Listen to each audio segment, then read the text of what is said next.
ہارون الرشید اپنے محل کی چھت پہ ٹہل رہا تھا کہ یہ بہلول دجلہ کے کنارے گزر رہا تھا۔ محل دجلہ کے کنارے پہ واقع تھا، اور بہلول مشہور مجاذیب میں سے ایک مجذوب اس دور کا گزرا ہے۔ اللہ اکبر۔ سعدی کہتے ہیں کہ سعدیہ نزدیک رائے عاشقاں خلق مجنو نندو مجنو عاقل است۔ اگر عاشقوں سے پوچھو تو مجنو عاقل ہے، جو یار پہ سب کچھ وار گیا، باقی عاقل نہیں ہے۔ لوگ اس کو مجنون اور مجذوب کہتے ہیں، لیکن اہل محبت نے بہلول کو بہلول دانا کہا ہے۔ تو بادشاہ نے چاہا کہ بہلول سے ملاقات کروں، تو اس نے خادم سے کہا بلاؤ اس کو۔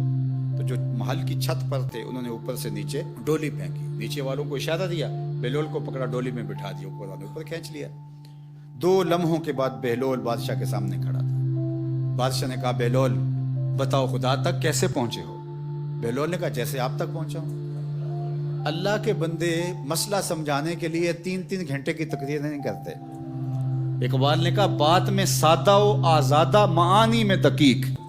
تو کہا جیسے آپ تک پہنچا ہوں۔ تو بادشاہ نے کہا کہ سمجھ نہیں آئی۔ کہا دیکھو میں آنا چاہتا، آپ سے ملنا چاہتا تو پہلے درخواست لکھتا، پھر دیوان خانے میں جمع کرواتا، اور پھر